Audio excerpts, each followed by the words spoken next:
So in the end of the last video, we covered that first strategy of mock Spanish, which was semantic pejoration.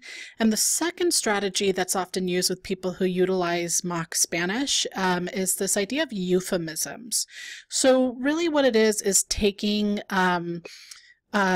English phrases and English words that are either have kind of obscene or rude negative connotations to them, and then directly translating them into Spanish. So that photo on the left is of a coffee mug that says caca de toro, which like basically translates to bullshit, and the one on the right, adios bichachos, right, which is like bye bitches, but then they took added achos onto the end of bitch, which is like, you know, like a play on the word muchachos. And then you also see in that photo of the right, there's a picture of a sombrero over it and of a mustache. This is a very common caricature of Mexican men. And it's right across the street, apparently, from the Alamo in San Antonio, Texas. So not only is it a play on really kind of base Mexican stereotypes in the southwestern United States, it's at a historical monument that has a really kind of problematic history with colonization and imperialism from the United States to Mexico. And so this is kind of that issue with mock Spanish, is that, again, you're drawing on negative stereotypes, negative connotations associated with an entire group of people.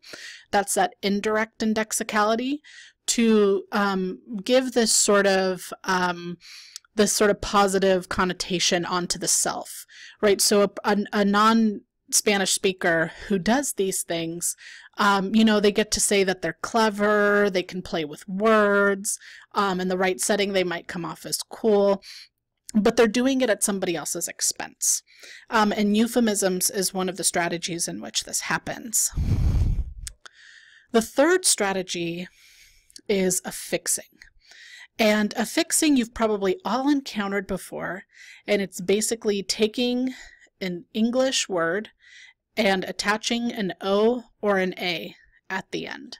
So, you know, in Spanish, a lot of words are either have a masculine or feminine tone. So like if they're masculine, there's an O at the end, and if there's feminine, there's an A at the end. And a lot of, because our roots are both in Latin, both English and in Spanish, there's a lot of words in English that also are called cognates. So they sound very similar or even the same between Spanish and English, and they mean the same thing. And sometimes that is a difference, an O or an A at the end. And so what happens is that gets played on. So you see on the photo on the right, or on the left, it says do not enter here, and then the Spanish entero somewhere also, right? And then el chipo on the right. Again, this is making a mockery of Spanish language. It's taking a complex grammatical structure, a complex linguistic structure, and making fun of it. And making fun of it in a way that's supposed to put the user of it in a positive light. And the final one that Jane Hill kind of identified in her study of this was what was called hyper-Anglicization. Right?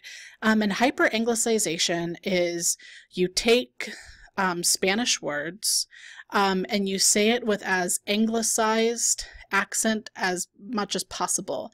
So in other words, you try to sound as white as possible when you say Spanish words, and it's very deliberate. It's not someone who just, this isn't someone who is legitimately trying to speak the language and is maybe struggling, and maybe is just struggling with pronunciation. The people who use this fourth strategy know that they're mispronouncing the word, and they're doing it very, very deliberately. And they're doing it, again, direct indexicality to put themselves in a positive light, and indirect indexicality to put Spanish speakers, native Spanish speakers, in a negative light. Because again, these don't work unless you have some concept of a negative stereotype against Latinx people. The joke just wouldn't work if you didn't have that. And so all of these 4 strategies are all examples of the ways in which mock Spanish gets used. Curtin just went into semantic pejoration in your reading for this week, but I wanted to go through these other 3 because one, it's a field of study that this idea of mock language that I think is worth knowing about in an intercultural communication class, but it really speaks to the ways in which racial hierarchies can be reflected in our linguistic hierarchies. And that's what Curtin meant by dual indexicality. The use of one word or one phrase. So something like, hasta la vista baby from the Terminator, right? When the Terminator does that in the films, he's enacting dual indexicality. He's simultaneously using direct indexicality, which assigns a positive connotation to himself. The audience is supposed to be humored by that. He's someone who's able to play with language and words, but also an indirect indexicality. It draws on negative stereotypes of Latinx people in order for that joke to be effective. And that's what dual indexicality means. How one word, how one phrase can do both of those things. And I want to come back with that to this point of impact over intention, because whenever I go through this material with students, there often are a few people who struggle with why this matters. There is this idea, well, if it's just a joke, they're just trying to be funny. What's the big deal? Right? And impact over intention, whenever you're having a struggle with that, why does this really matter? Remember that it's not about the intention of the person, it's about the harm done to the person that's on the receiving end of it. Mock languages are forms of covert racism. So remember in our lecture on colorblind racism, we talked about Eduardo Bonilla Silva and his concept of the new racism and how racism kind of became more covert after the passage of the Civil Rights Act. Mock language is a form of covert racism. It reproduces and normalizes negative stereotypes of the native speaker. When you think of that and you think of where it comes from and what the impact of it is, the intention of the speaker really does become irrelevant because it reproduces differential belonging.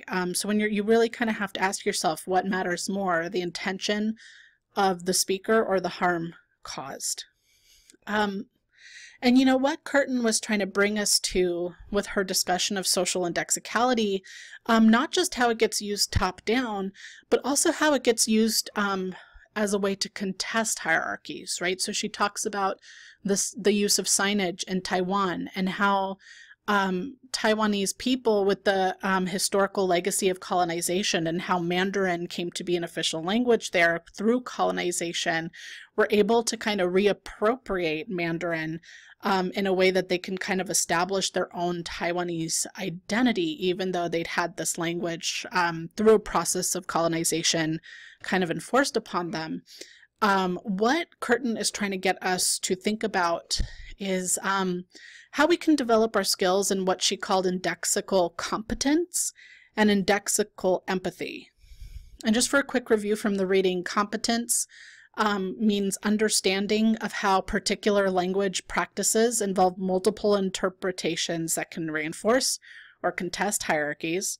So how language systems can be used in multiple ways. It's not uniform, it's not neutral, and it could reproduce structural oppression, and it can challenge structural oppression. But also developing skills in empathy, right? Understanding why people feel the way they do about specific linguistic practices. And that one is particularly important if you're coming from an agent group membership, how we kind of maybe normalize our language as a dominant language, and how we can kind of subvert that and kind of open ourselves up to different linguistic practices. And one practice that helps in developing these skills, we were supposed to start this week, but we're going to start next week instead, is active listening. We're going to start actually doing them next week, our active listening exercises, but I'm going to give you just a quick primer on what it is, so we can kind of lead into next week. An active listening is a common tool used in counseling and conflict resolution, and it's really just a set of skills to fully listen to another person, to fully concentrate on what they're saying, to respond, understand, and remember. And it involves listening with all of your senses. So not just using your ears, but your eyes, for example. What are you seeing in body language? And learning to provide feedback when appropriate. So when to nod your head, when to smile, but also knowing when you're doing those things too much. And also tools to kind of minimize distractions and interruptions so that you can fully focus on the person. This is a tool that we use when someone needs to be heard, or when you're in a situation that you don't fully understand. So when you're in a situation where you're feeling like you need to show indexical empathy, but you're not sure how to navigate that, active listening can be a tool that you can use to kind of help you sort of take a step back. It requires you to train your body to be more deliberate about how you convey listening. And, I won't go through those things to keep in mind. You can read those on your own, but really what the purpose of those is to just kind of be thinking about, the exercises that we're going to do next week are going to feel pretty forced and gimmicky at first. So really just kind of developing, really just kind of being open to them, and that with time they will become more natural. And starting next week too, be thinking about how you might be able to practice some of these skills outside of class. So that concludes your lecture on social indexicality. Thank you all again for your patience and flexibility in navigating this very hectic week. And I look forward to getting back to class and getting back to see you all in person. And if you have any questions about this lecture, just feel free to email me or come to office hours with any questions. Thank you.